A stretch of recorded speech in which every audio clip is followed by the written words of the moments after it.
I dreamt I was going to a film festival that was screening Esther Rose's new animated music video. A bunch of my friends were going, including Frank and Uncle Chris. I left a little later than them, and on the way I found these moon and dark crystal earrings that I've been watching on eBay on the ground with a broken matching necklace. And then I found a free pile and checked the time and decided I had time to look through it. There were a bunch of really cool jumpsuits and stuff I could wear or sell on eBay and stuff for Frank. And I spent all this time packing it awkwardly into a bag and then into a less awkward bag so that I could carry it. And then I saw all these beautiful antiques were there and I started picking them up. And then this old lady came out and sat by them and I realized they were like $90. So I started to wonder if she was also selling these clothes too. And I wasted all this time and now I'm late for the film. And I get to the college campus where it's being held and Frank's little daughter is running around. And I felt responsible for her, but she was playing with the other little girls, so it seemed safe. Then I looked up at the big schedule on the wall of all the films and times and theaters, and Esther's time was at 5 p.m. in a theater called something like Swiftly. So I went and found that theater, and I wondered if it cost money to get in. And at the entrance there's this guy and we had to show him a photo ID to get in. And so I was looking through my bag for my driver's license, which I had just had, but now I can't find, and I have all these cards in there and photos, and I found my Oberlin ID from ages ago where I had boy short hair. And I showed it to him, and I wondered if he'd be impressed that I went to Oberlin, since this is some college. "Okay, that works," he said, and handed it back. And I realized it had me topless on it in the picture. Oops. So I went and stood in line for the theater, and there were people being too physically touchy. And some woman touched my arm, my stomach, my boob, and I got mad and turned around and started touching her to show her how annoying it was. And she got mad, and she was like 9 months pregnant and started yelling at me. And then we went into the theater and everyone grabbed the first seat they saw. And it turned out I was next to the pregnant woman's husband.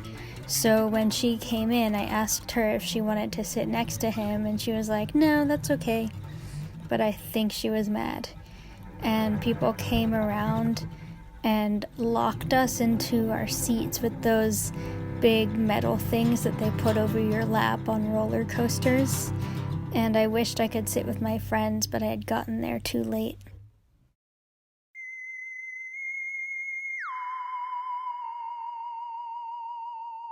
So Esther Rose, for me, represents one of the first people in my music scene when I lived in New Orleans to be doing well in her music career around the time I started picking up my ideas about how I wanted to go further with my music. And she was getting publicity, magazine reviews, big festivals. And especially lately I've had my mind set on the music career stuff again, specifically around publicists and everything, and so I think that's why she was such a big character that everyone wanted to see in my dream.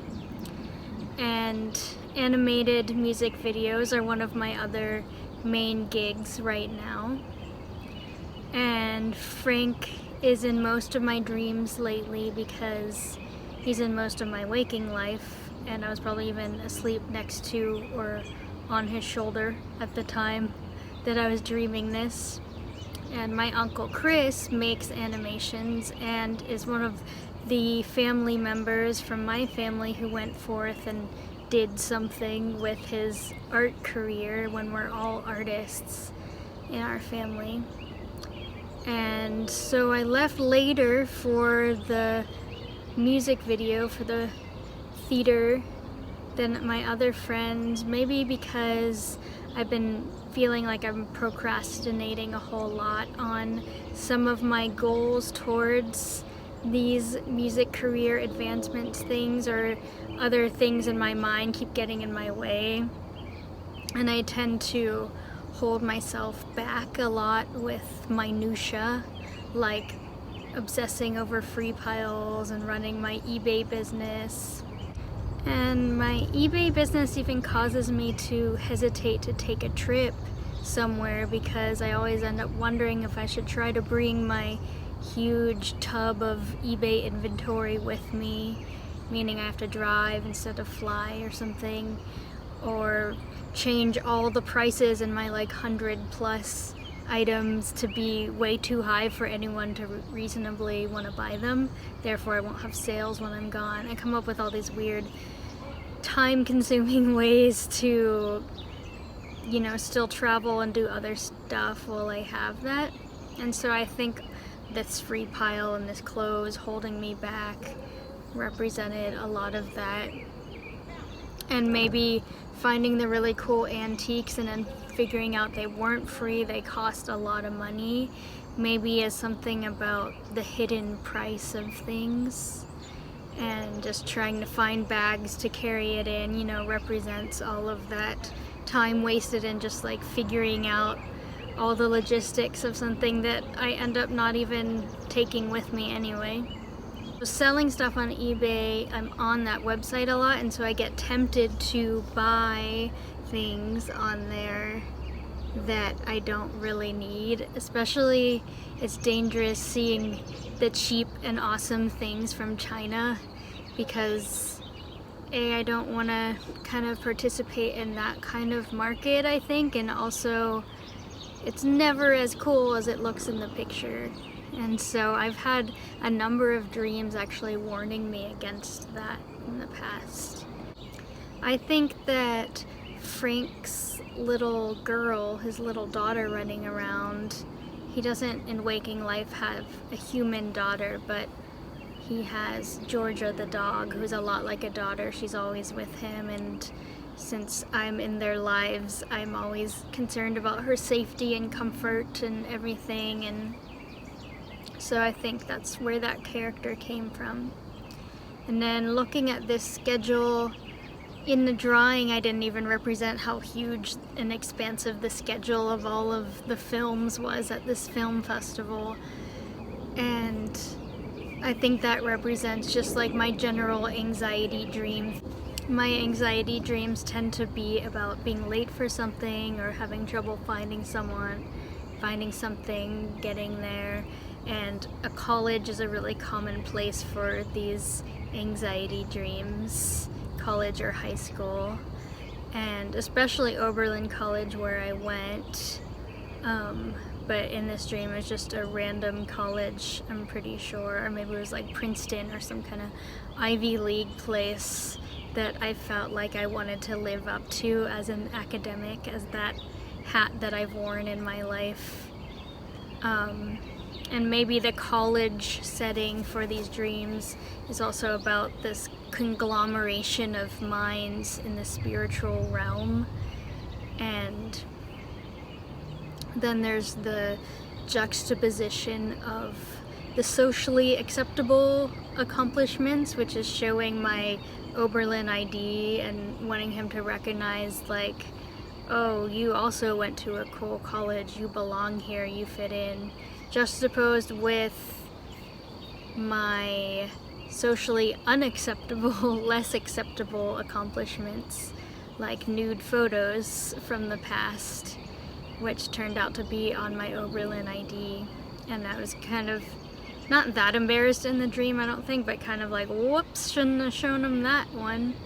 And it's interesting that his reaction to it was so neutral. He's just like, all right, that works. So it's neither like this shameful reaction or any kind of being oppressed with anything. and I'm working on letting go of shame around things I've done that actually don't have to be shameful. It's just other people try to shame me for them. Because if you don't have shame around your different lives that you led and accomplishments you have, then all of those are assets to your magical power and the kind of work you can put out into the world. Also, I just got home from a road trip, and when you're on a road trip you never can find these things when you need them, like your phone, your driver's license, your keys, your whatever. And so I think that was part of not being able to find my driver's license, but also looking through all these different cards and photo IDs from the past was like looking past all of these different people I've been and identifications I've had and pictures of myself and the things I'm proud of, the things I hide, and they're all there in this stack that I'm looking through. Then there's the part where I'm standing in line and that lady's touching everyone, or the people are touching people, and that could be a COVID anxiety dream thing, but I also have issues around strangers touching me in general, so I think it could be more about that. And I also have weird anxiety around women being mad at me, and like a history of like people thinking I'm gonna like steal their man or something based on the fact that they play music with me or what have you. And so that's an anxiety that comes up in my waking life a lot. And so when they put me next to her husband, this woman who was already mad at me, I think that was really representing a big part of my subconscious anxieties. And then I thought it was really interesting dream imagery where they lock us into the seats with the seatbelt thing.